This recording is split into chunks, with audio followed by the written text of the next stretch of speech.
good.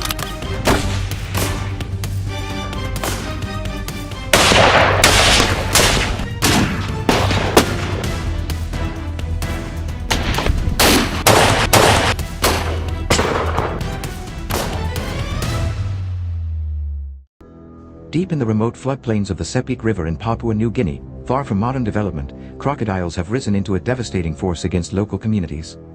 These giant reptiles raid pig pens at night, snatch ducks and chickens from villages, and even ambush farmers waiting in shallow waters, leaving families without food or livestock in a single attack.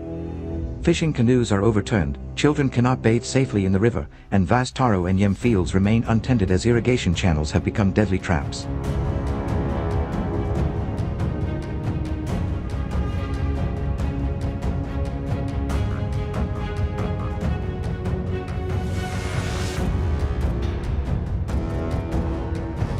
Desperate villagers have tried to build bamboo fences, set traps, and even light campfires along the riverbank at night, but nothing has stopped these cunning predators. The threat of crocodiles has become a crisis that no simple solution can fix. So, how must we deal with this problem? Hunting may be the only way forward. Keep watching to discover how the people here do it.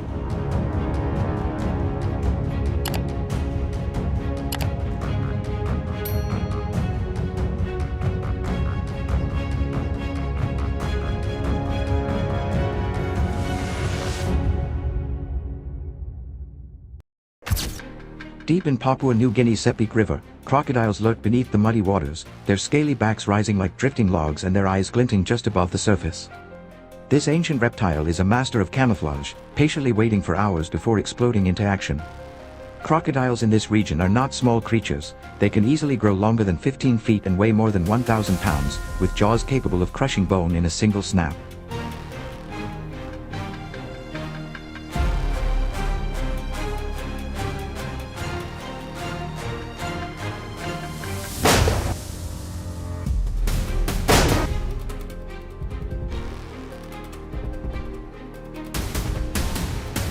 For villagers and local farmers, they are not just a curiosity but a constant danger, attacking livestock, damaging fishing nets, and even threatening human lives along the riverbanks. Hunting these giants is not only about courage but also about careful preparation, skill, and discipline, because in the Sepik River, one mistake could mean never returning home.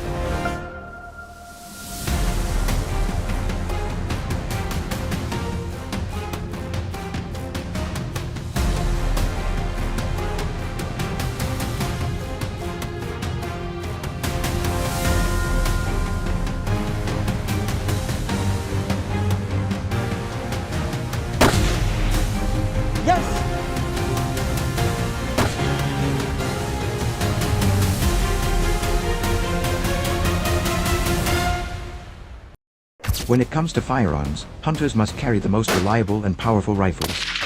A crocodile's skin is as close to natural armor as any animal possesses, with thick, bony scales that can deflect weak bullets like stone. Small caliber rifles are not only ineffective but also dangerous, as a misplaced shot only enrages the beast. Rifles chambered in .375 HNH Magnum, .416 Rigby, or even the mighty .458 Winchester Magnum are considered the gold standard for these hunts.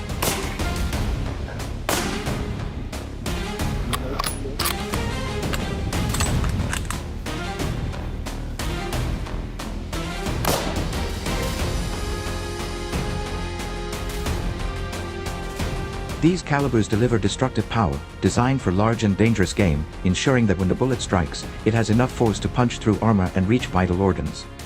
A hunter carrying anything less is gambling with his life against a predator built to survive.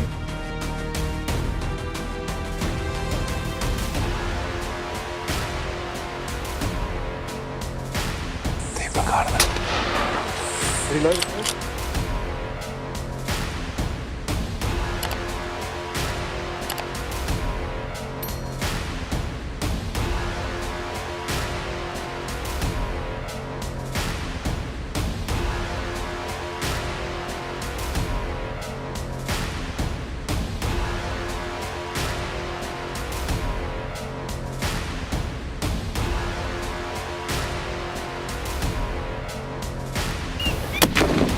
Keep him good.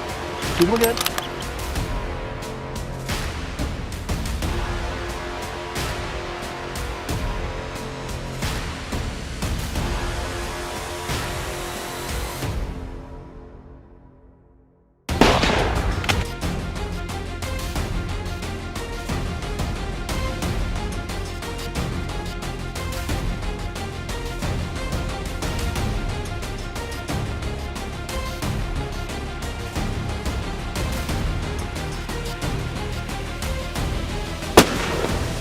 Good shot.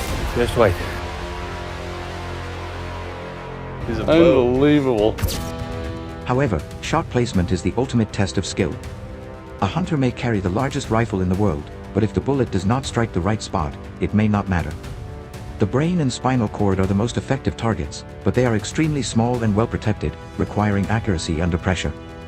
A carefully placed shot just behind the eyes or at the base of the skull will instantly immobilize the crocodile, ensuring it cannot slip into the water and disappear. Shoot him again, shoot him again.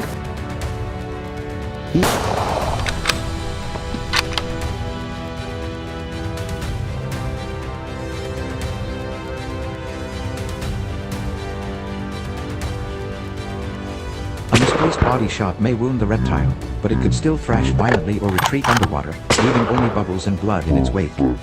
The hunter must breathe slowly, remain calm, and wait for the exact moment when the crocodile's head rests still and exposed, because in the Sepik, there may be no second chance.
And one more time.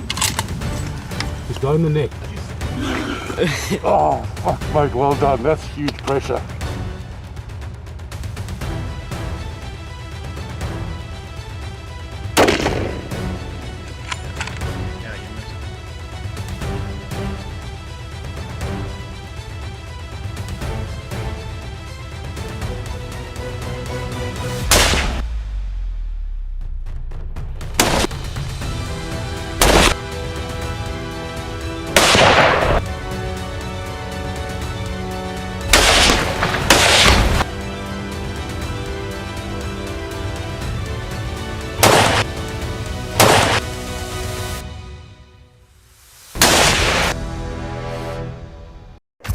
Timing also plays an important role in crocodile hunting.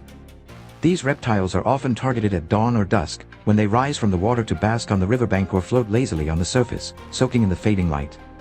Hunters must learn to adapt to the rhythm of the river, observing how crocodiles behave at different times of day and planning their approach accordingly. Thank you so much. Thank you.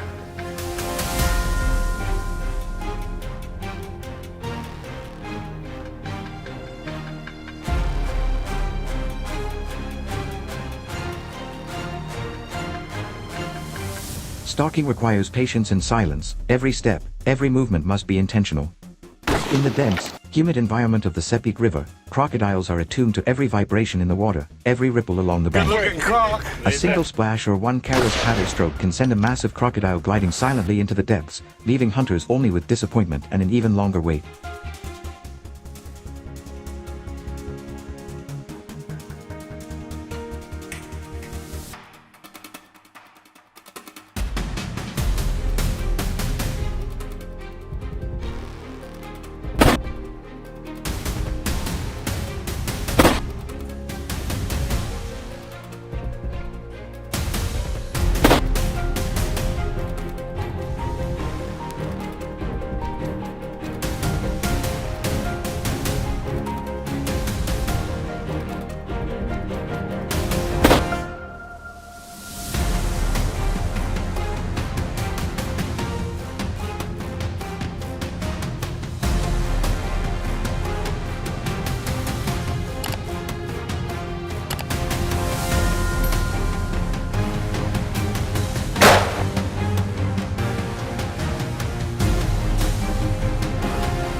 Equally important is safety, because hunting crocodiles is unlike chasing any other predator.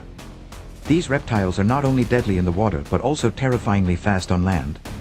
A crocodile can lunge from shallow waters in the blink of an eye, covering shocking distances with devastating force. Hunters must always keep a safe distance from the water's edge, never underestimating the animal's speed.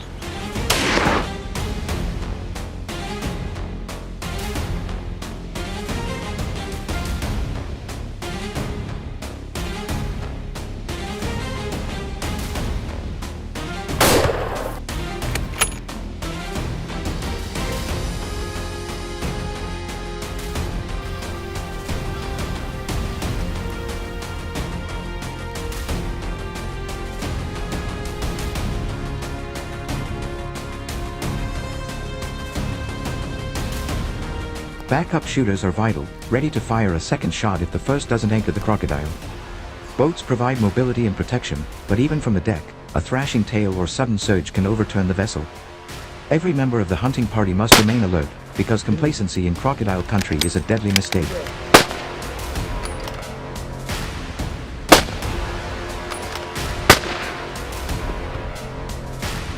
Quick thinking, buddy. Thank you.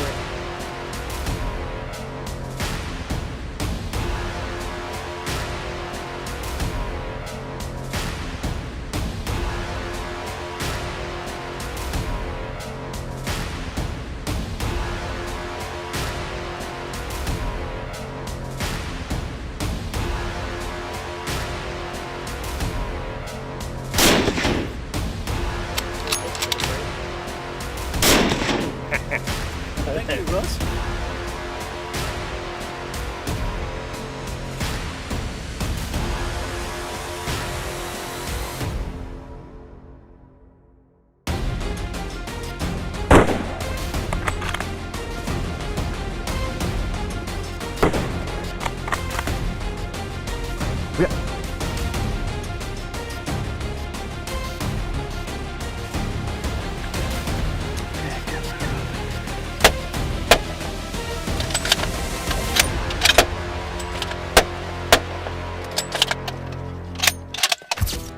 Beyond the hunt itself lies the deeper cultural dimension of the Sepik River. For centuries, local tribes have revered crocodiles as symbols of strength, power, and spiritual connection. They appear in carvings, body scarifications, and traditional ceremonies, binding the people to the predator in ways outsiders often struggle to understand. Hunting crocodiles here is not just about removing a dangerous animal but about stepping into a landscape rich with history and meaning.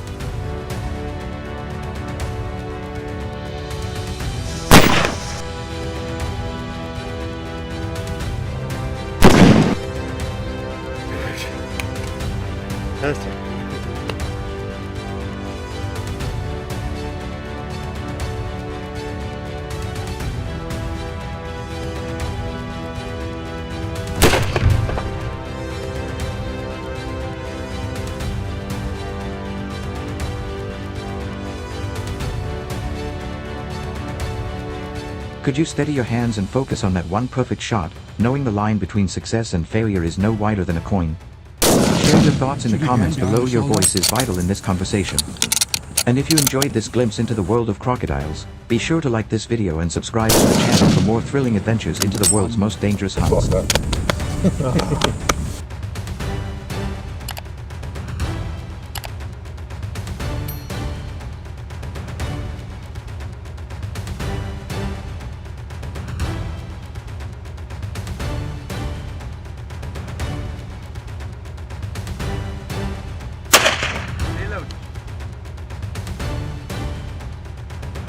Reload again.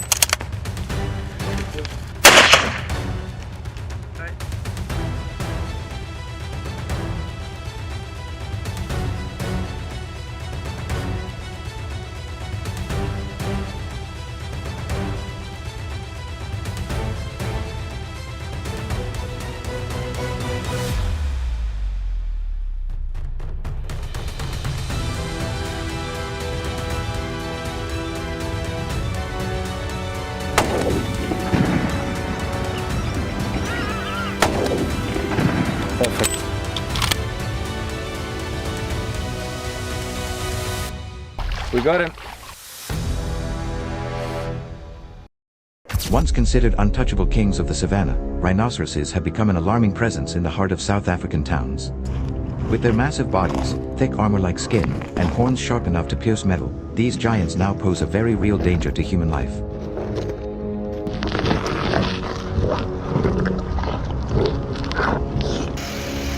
Driven by food scarcity and habitat loss, rhinos have begun wandering far from their natural territory, storming into populated areas in search of survival.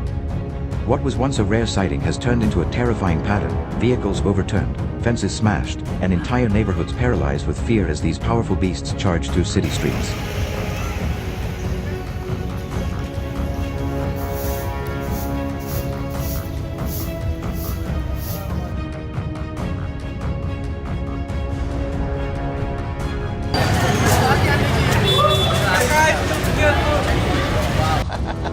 The sheer size and unpredictable aggression of the rhino have forced the public to face a difficult truth: coexisting peacefully is no longer possible.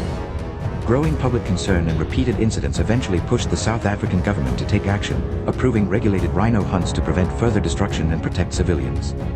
But confronting such a creature demands more than courage. It takes strategy, patience, and precision.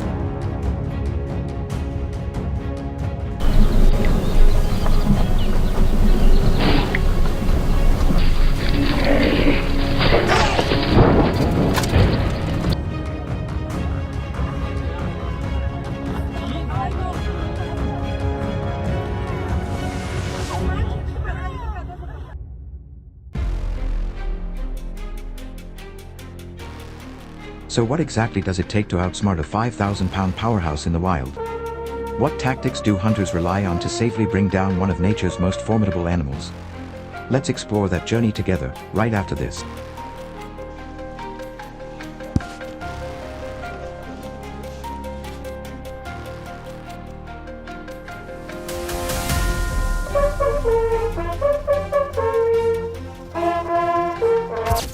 When we first set foot in South Africa for a rhino hunt, we quickly realized this wasn't just about skill, it was about legality, conservation, and moral responsibility.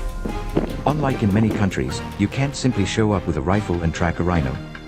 The process begins months in advance with the acquisition of government-issued permits, including the internationally recognized CITES documentation, which controls the export of animal parts like horns.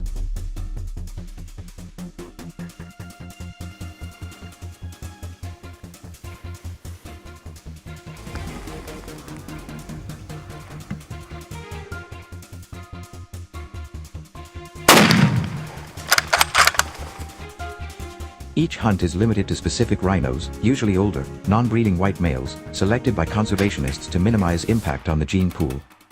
This control system ensures that hunting aligns with population management, and that each rhino taken contributes to the protection of many more.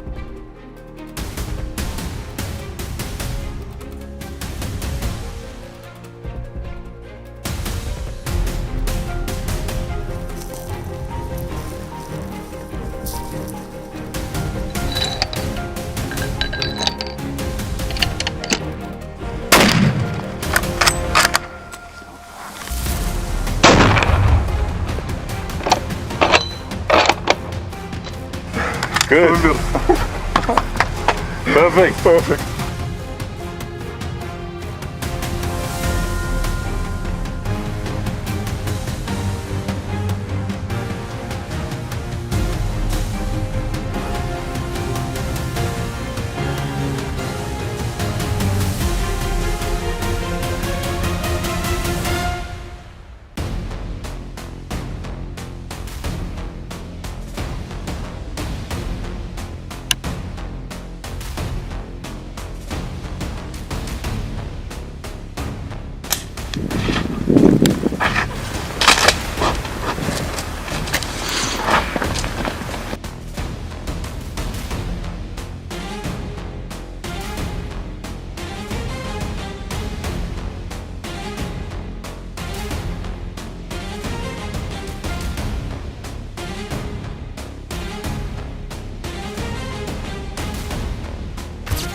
Before heading into the field, we were required to attend safety briefings and firearm checks organized by the professional hunting outfit. Most of us were equipped with large-bore rifles, such as the .375 HNH Magnum and the .416 Rigby, chosen for their penetration ability against a rhino's 2-inch thick hide and massive bone structure.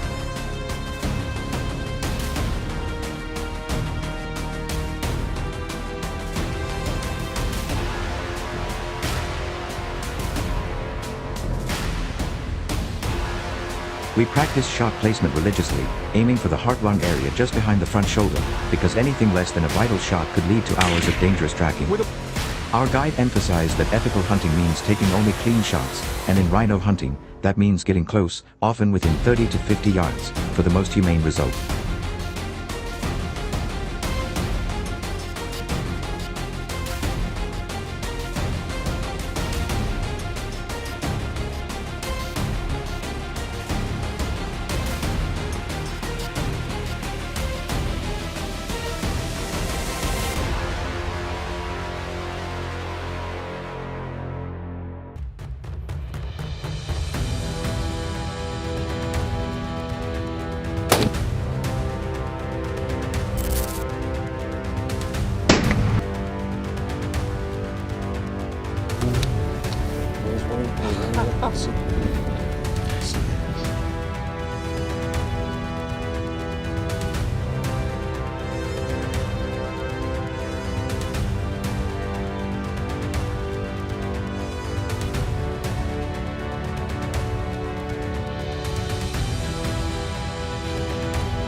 Tracking the rhino was an entirely different art form. We partnered with local Schengen trackers who could read the bush like a book, following the subtlest clues, fresh dung, broken branches, or faint hoof prints pressed into the dusty soil. One tracker pointed out where a bull had wallowed earlier that morning.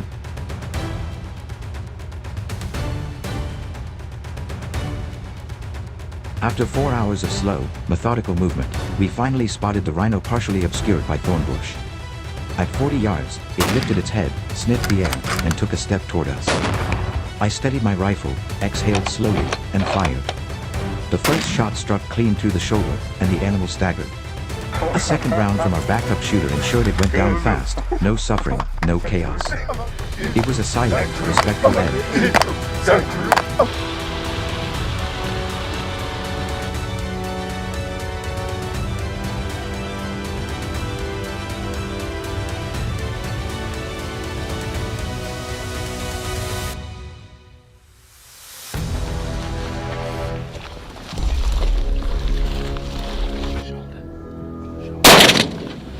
Shoot again, shoot again, shoot again.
Still, no amount of preparation removes the danger. Rhinos may look slow, but they can charge at 30 miles per hour and are known to react unpredictably under stress. On another occasion, a young rhino caught our scent and mock charge before veering away at the last second, an adrenaline-filled reminder that we were on their turf.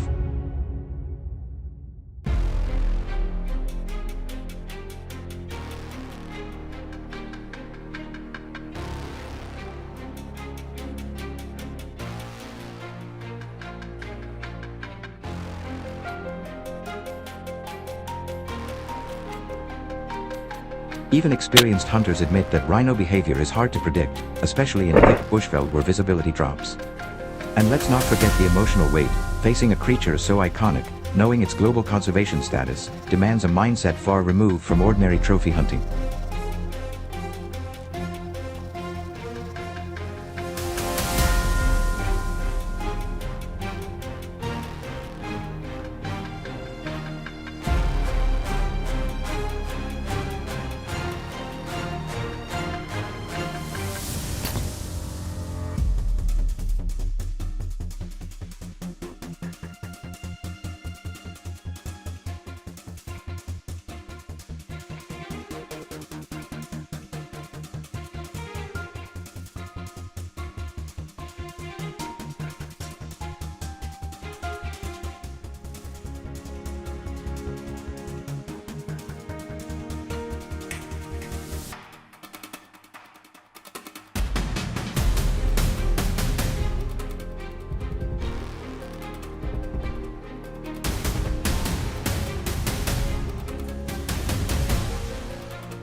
even.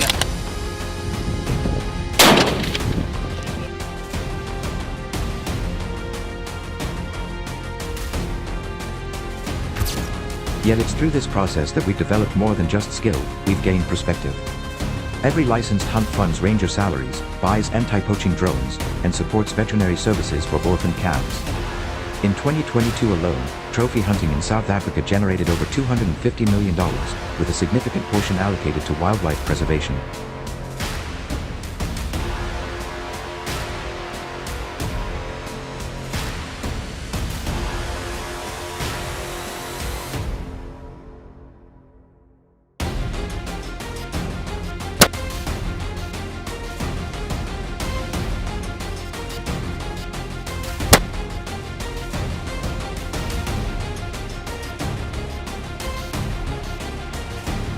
We met community members who now earn stable incomes through ecotourism and game management, jobs made possible by regulated hunting.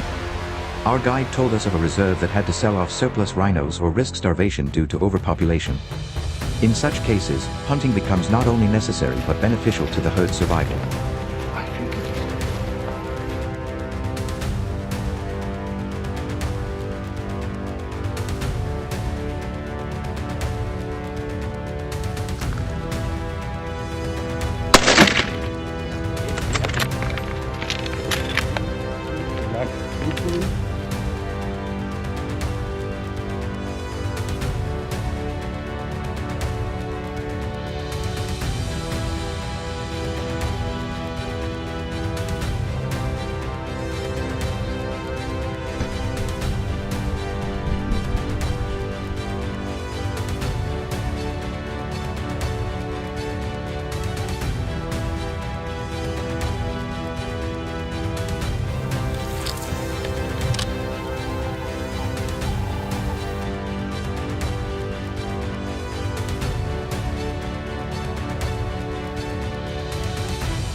Back to the spine.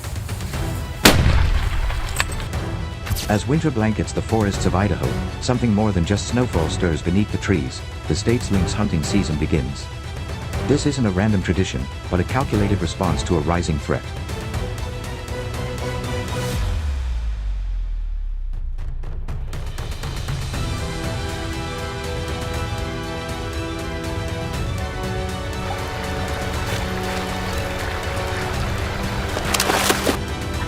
During the colder months, lynxes grow bolder, venturing closer to farms in search of food, and leaving behind a trail of torn fences and missing livestock.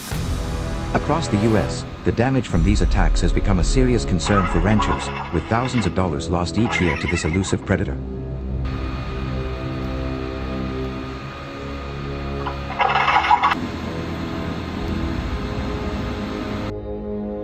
But here's the real question: how do hunters in Idaho confront an animal so stealthy, so powerful, and so perfectly adapted to the wild? What method could possibly work against such a ghost of the forest? Let's dive in and discover the answer, right after this.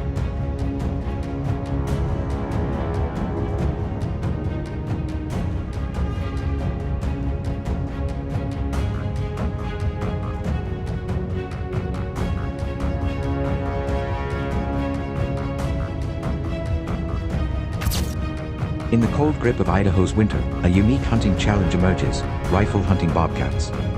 This elusive predator becomes most active and trackable during the state's designated season, which runs from December 1st to February 15th.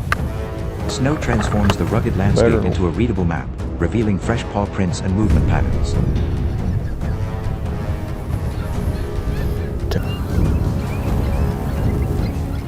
God dang it. That was where I wanted to do. I've seen it. Ricky, oh, dang, I'm so...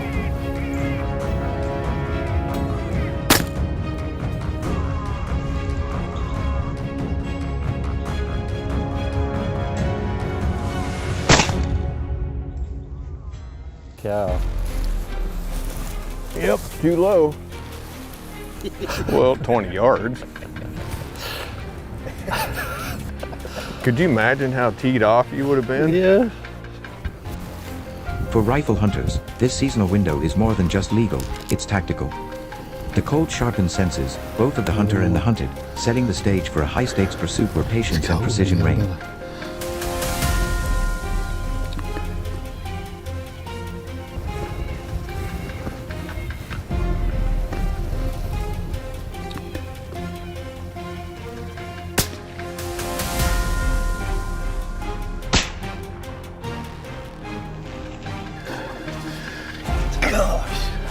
Good, and man, it was close. What a blessing to be able to take this cat this morning.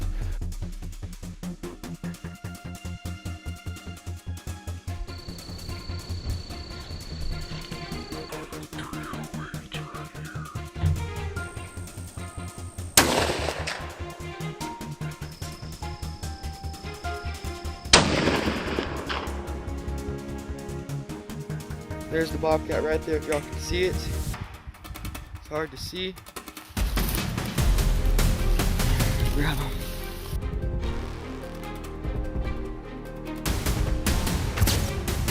Success in bobcat hunting depends heavily on choosing the right terrain. Idaho's vast wilderness ranges from dense conifer forests in the panhandle to high, brushy ridges in the Salmon and Clearwater regions. Each zone offers different challenges for rifle users.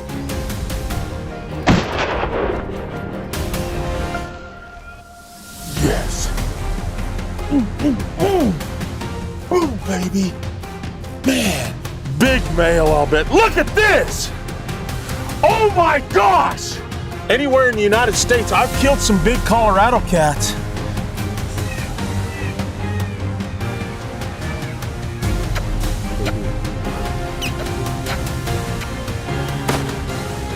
She. Yeah. Kind of behind a tree. The clouds were coming in.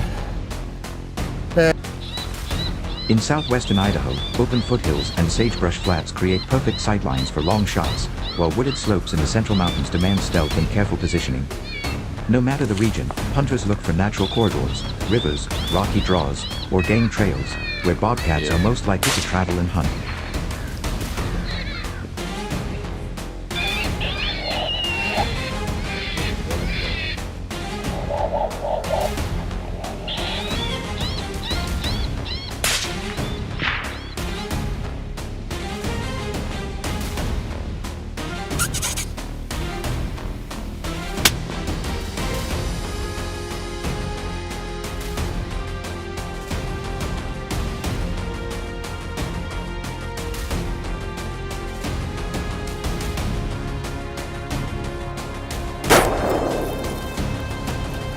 Good girl, Rhonda. It's a beautiful. Equipped with a rifle and a predator call, the hunter must then master the art of patience. Bobcats are curious but cautious, often responding to the sounds of a distressed rabbit or rodent.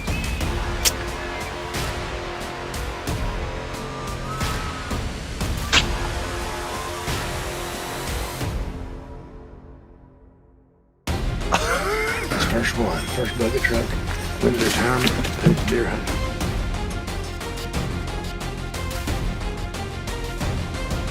Setting up quietly before dawn or just before dusk gives hunters the best chance, as these cats prefer to move under cover of low light. In areas with wide visibility, binoculars become essential for scanning distant ridgelines and creek beds. When a target finally appears, it often offers only a brief window. A slow breath, a steady aim, and a decisive shot can make all the difference. Do I kill him? Kill him.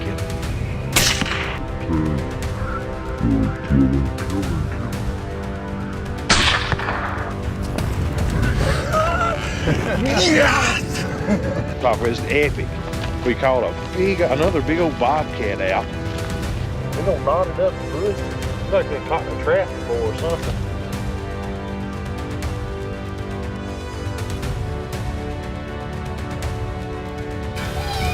Dang, that's what I was afraid of. Her wind is swirling and kind of.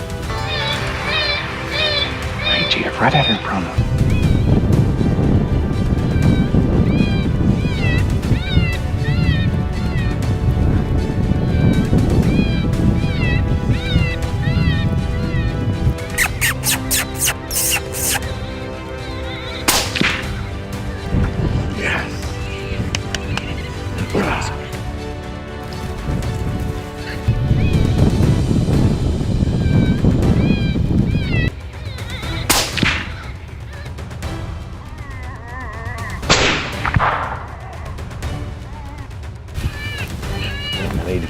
there.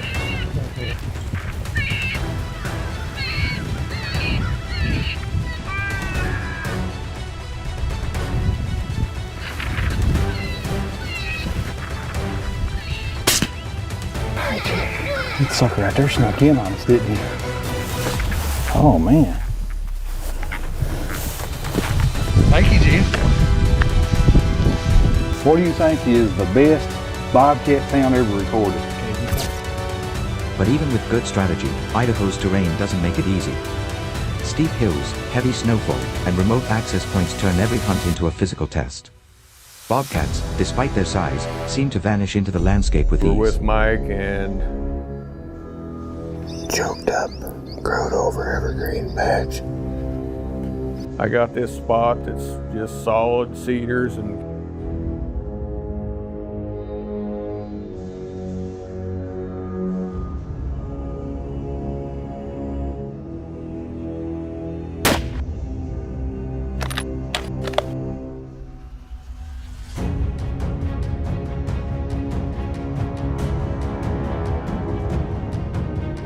And navigating state regulations is no small task either.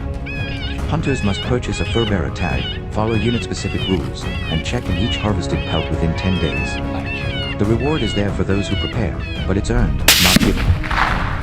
You up to bat, cuz. Squeeze it up. At all. He said it snuck in. He's sitting looking at the call, looking at the decoy. Got lip squeaks playing. For missing the second coyote, and the bobcat was still there.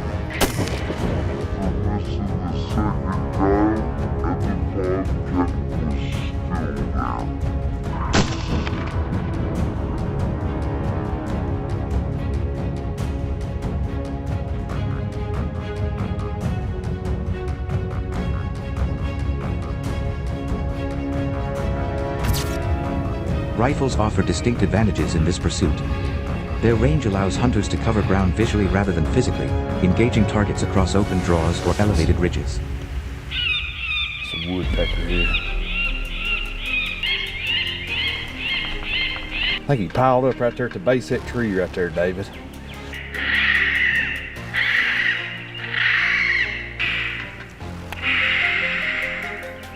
It's a bobcat, David.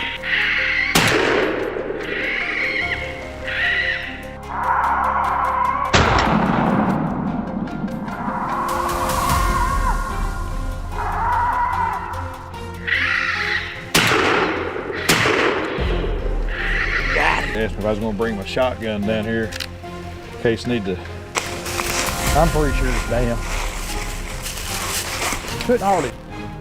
When paired with the right caliber, such as a .223 Remington or .22-250, a rifle provides both accuracy and minimal pelt damage, critical for hunters looking to sell the fur. Clean, ethical kills are more achievable with a steady shot from a distance, making rifles an effective and respected choice for Idaho's bobcat hunters.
Still, no tool is without limits. In tight brush or forest thickets, a rifle's slower handling and need for a clear line of sight can work against the hunter. A fast-moving bobcat may appear and vanish before a scope is even aligned. And if the shot placement is off, the damage to the pelt can reduce its value significantly.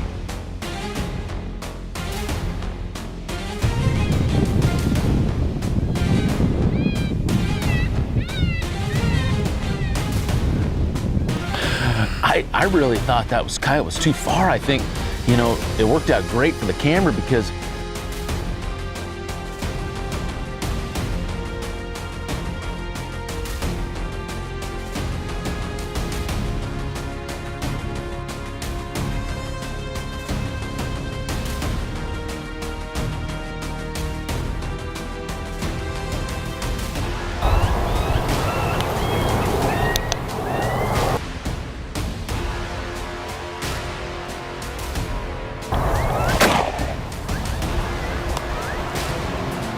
minutes. A little bit. That was awesome, man. For this reason, some hunters opt for shotguns in close cover or supplement their rifle hunts with traps in difficult terrain. The key lies in knowing when and where the rifle shines, and adapting when it doesn't.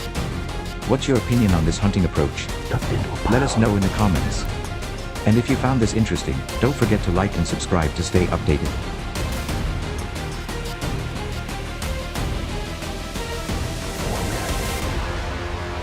Switch to the sound GG, which is the purpose.